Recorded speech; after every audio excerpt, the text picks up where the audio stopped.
The last topic of review is going to be solving quadratic equations by the square root method. In an earlier section, we briefly touched upon quadratic equations, so recall what that is. First of all, it's an equation, so it's a statement with an equal sign. And secondly, quadratic means that the highest power of x, or whatever variable you're using, is the second power. Okay, so when we touched upon this when we were solving for x and y intercepts in section 2.1. So the options for solving a quadratic equation are as follows. You can first factor. Secondly, you can use the quadratic formula. Thirdly, you can use this square root method. But in order to use the square root method, your quadratic equation has to be in a particular format. It has to look like something squared equal to a number. Okay, so you can see in the box we have the equation u squared equal to d. So again, that's in that format, something squared is equal to a number. Okay, so like I said, we have seen this in earlier sections. So let me give you a simple example. If you have the quadratic equation x squared is equal to 4, this is something that you can definitely solve by the square root method. You have something squared is equal to a number. Okay, so remember how we did this. We first eyeballed this because this is a pretty simple equation. And, if you're trying to figure out what value or values of x make this a true statement, well, obviously 2 does. 2 squared is 4. But -2 also works because -2 times -2 is +4. So when you have something squared equal to a number, to undo the square part, you're going to take the square root. Whatever you do to one side, you have to do to the other. But when you take the square root of the number part, you can't forget to put the plus or minus out front because both the positive and the negative is a solution. Okay, so on the left, the square and the square root would cancel, leaving you with x. And then on the right, don't forget plus or minus, the square root of 4 is 2. Okay, so that is what the square root method is all about. Okay, it's a little trick, a shortcut to solve quadratic equations if they are in the format something squared equal to a number. All right, let's try a couple of examples. So in example R3, it says solve each equation using the square root method. Give exact answers. That just means don't give a decimal as your answer. Okay, in part A, the equation is x squared is equal to 11. Okay, so the highest power of x is 2. This is a quadratic equation. It is luckily in the format something squared equal to a number. Okay, it's very similar to x squared is equal to 4. Okay, we just got a different number. Okay, so I'm going to come out here and write the equation. Okay, so if you have something squared equal to a number, you can apply the square root method. That means you're going to take the square root of both sides. Okay, because on the left, taking the square root will undo the square. But on the right, when you take the square root of the number, you can't forget to put plus or minus out front. Okay, so on the left, the square and the square root cancel, leaving you x. And then on the right side, you'll have plus or minus the square root of 11. Okay, you're done. This is the answer. Okay, these are the two values of x that make the original statement true. Positive square root of 11, negative square root of 11. Okay, do not go to your calculator and punch in the square root of 11. Okay, that's going to give you a nasty decimal. So that's why the directions said don't give a decimal. Okay, leave it as the square root of 11. Okay, something else I want to point out. Yes, the square root of 11 is a funky number. Okay, you have to have the square root. Okay, one semester I had a student who absolutely couldn't stand square roots, and he would just drop the square root. So if he was doing this problem, he would tell me that the answers are plus or minus 11. Okay, that's wrong. Okay, he called the square root the house. He would just drop the house. You can't just drop the house because 11 and the square root of 11 are two totally different numbers. Okay, one's 11 and one's some crazy decimal. Okay, you've got to keep the square root sign, even how, if you're really uncomfortable with it. It's there for a reason. Okay, so don't be afraid of it. It's not that bad. Okay, let's try the next one. Okay, in part B, The equation is x minus 2 in parentheses squared is equal to 16. Okay, this is a quadratic equation. Okay, if you saw this, you might immediately think, okay, let me multiply out the left side. Okay, you can do that because if you square something, that means you're just multiplying it by itself. So you may write this as x minus 2 times x minus 2 is equal to 16.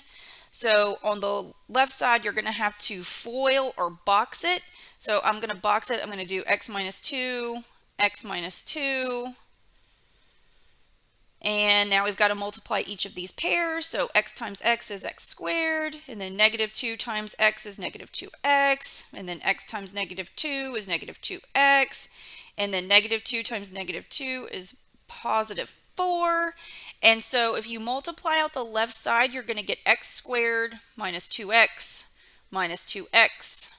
plus 4.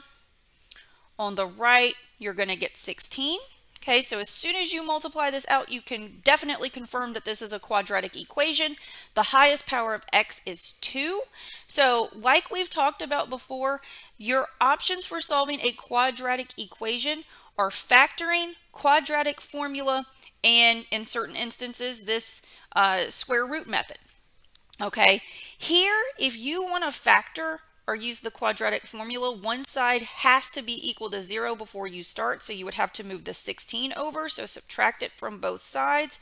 And so going forward, you would have to work with the equation in this form, x squared. You can combine the two x's because they're like terms. So x squared minus 4x, and then 4 minus 16 is negative 12, is equal to 0. Okay.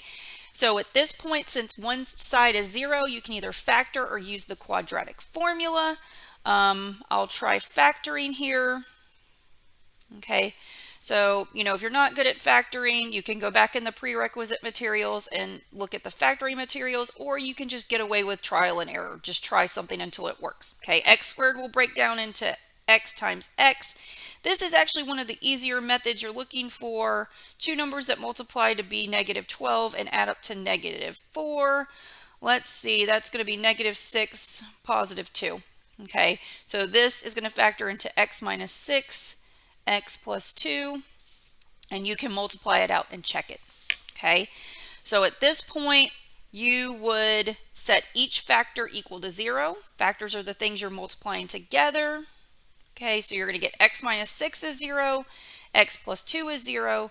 If you solve each of these equations, you get two solutions. X is 6 and x equals negative 2. Okay, that is the solution to the original equation.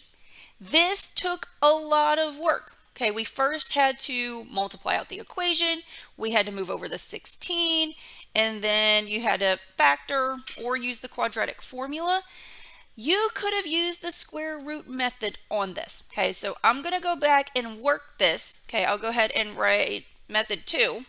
Okay, you could have, well, actually, I'll put it in a different color. You could have used the square root method on it. It would have simplified your life. Okay, you can, even though it's not multiplied out, because of the square, the highest power of x is going to be 2. Okay, it is in the format something squared equal to a number. That something just happens to be x minus 2. Okay, so what you're going to do to get rid of the square, you're going to take the square root of the left. Okay, if you do it to the left, you have to do it to the right. When you take the square root of the number part, you need to put plus or minus out front. Okay, on the left, the square and the square root cancel and leave you with x minus 2. On the right, you're going to have plus or minus. The square root of 16 is 4. Okay, and then if you're solving for x, you need to get it by itself, so you need to move the 2 over. Okay, so instead of subtracting 2, you're going to add 2 to both sides. Okay, and so what you will end up with, okay, you're going to get x is equal to 2 plus or minus 4. So you end up with two solutions. The first solution you're going to get by picking the plus in the middle. 2 plus 4 is 6. The second solution you're going to get by picking the minus in the middle. 2 minus 4 is negative 2. you get the same two solutions you got by factoring. Okay, but method two, this whole idea of solving by the square root method, it's a whole lot easier. Okay, so this is going to be a great method when you're working with the equation of a circle. In particular, we're going to have to solve for the intercepts of a circle, the x and y intercepts. You may have to solve an equation that looks just like this. Okay, it's going to save you a lot of time because you don't have to multiply everything out. You don't have to memorize the quadratic formula. If you just recognize your equation as something squared equal to a number, you just apply the square root method and you can be done quickly. Okay, so put it in your toolbox. Okay, if you are trying to solve an equation of the form something squared is equal to a number, you are going to take the square root of both sides, put a plus or minus out front of the number part, the square root of the number part, and then the square and the square root will cancel on the left, and then you'll be able to solve for the variable. Okay, you'll end up with two solutions, but this is definitely a nifty little trick.